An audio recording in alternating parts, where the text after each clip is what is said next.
Halo rekan-rekan sekalian, jumpa lagi di channel Ivan Muhammad Sigfrid. Baik, kali ini aku akan membahas mengenai manajemen aset teknologi informasi ya. Jadi ini aku coba persingkat aja beberapa materinya gitu ya. Jadi manajemen aset teknologi informasi merupakan suatu proses untuk mengelola aset teknologi dalam suatu organisasi.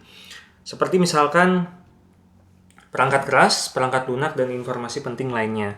Tujuannya adalah untuk memastikan aset-aset tersebut dicatat, digunakan secara optimal, dan diakhiri masa pakainya dengan tepat waktu gitu ya. Jadi ITAM atau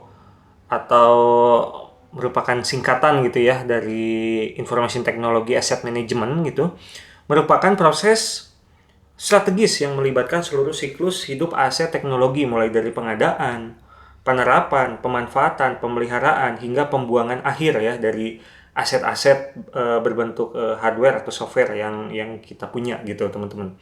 Jadi manajemen aset TI dapat membantu organisasi untuk memaksimalkan nilai dari setiap investasi teknologi, membuat keputusan bisnis yang lebih baik, meningkatkan efisiensi dan produktivitas pengguna ya. Jadi manajemen aset itu bagaimana aset-aset yang dipinjamkan oleh sebuah perusahaan atau instansi kepada kita itu digunakan secara maksimal, kemudian bagaimana penggunaannya gitu ya dalam masa pakai waktu tertentu gitu itu dimonitor gitu oleh instansi maupun perusahaan. Beberapa faktor yang perlu dipertimbangkan dalam manajemen aset TI antara lain adalah siklus hidup aset dan prinsip-prinsip manajemen aset, kebutuhan dari pengguna aset, kebijakan dan peraturan perundang-undangan, kemudian kerangka manajemen dan perencanaan organisasi, kelayakan teknis dan kelangsungan komersial, dan juga pengaruh eksternal gitu ya.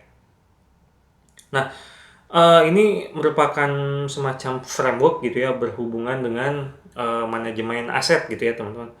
Jadi dari sini kita bisa lihat bahwa corporate policy dan strategi gitu ya atau aset manajemen sistem itu terdiri atas yang pertama layer paling bawahnya itu adalah physical asset portfolio. Jadi kita harus memiliki portofolio aset terlebih dahulu. Apa saja yang memang di manage oleh instansi gitu ya berkaitan dengan aset-aset kita gitu. Yang dimana dari sini itu kemudian ada life cycle ya berhubungan dengan aset. Yang pertama itu adalah business case ya. Jadi kita harus lihat dulu case bisnis apa yang memang kita kerjakan gitu. Misalkan kita berfokus pada pengembangan perangkat lunak, maka otomatis aset yang kita miliki juga seharusnya yang bisa untuk mendorong pengembangan perangkat lunak sehingga bisa bisa menghandle gitu ya tugas-tugas berkaitan dengan development perangkat lunak seperti itu teman-teman. Kalau misalkan desain berarti otomatis laptopnya harus yang bisa desain gitu kan, yang yang capable gitu untuk melakukan desain ya, seenggaknya ada GPU-nya lah gitu kan ya. Jadi harus disesuaikan dengan case bisnis yang memang kita kelola gitu. Kemudian dari bisnis case itu kita kembangkan create atau acquire gitu ya. Jadi di sini juga kita lihat ada value delivery di sana. Ada ISO 5500, kemudian reliability excellence harus memperhatikan proses safety manajemennya juga, mechanical integrity-nya dan lain sebagainya teman-teman.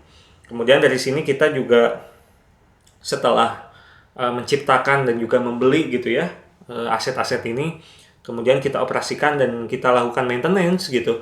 Ketika misalkan penggunanya itu mendapatkan suatu masalah, ada tempat di mana dia bisa melakukan service gitu ya. Ini ada hubungannya dengan service management yang kita sudah jelaskan sebelumnya. Kemudian di sini juga ada dispose or replace, di mana di sini adalah kapabilitas manajemen aset ya. Kita harus memplanning, memproses, kemudian lihat juga prosedur dan juga knowledge-nya. Memperhatikan juga aset manajemen policy dan juga aset manajemen strategi ya. Nah, itu adalah sistem manajemen aset, di mana sistem manajemen aset itu juga di bawah payung corporate policy and strategy. Seperti itu teman-teman. Baik, mungkin dari aku itu dulu penjelasan singkat gitu ya berkaitan dengan aset manajemen sistem. Kalau misalkan masih ada pertanyaan, silakan tanyakan di kolom komentar di bawah. Jangan lupa minta bantuannya banget teman-teman untuk like, komen, subscribe biar aku bisa makin semangat dan juga makin cepat gitu ya membuat kontennya. Makasih banget teman-teman udah menonton video ini. Sampai jumpa di video selanjutnya. Terima kasih. Assalamualaikum warahmatullahi wabarakatuh.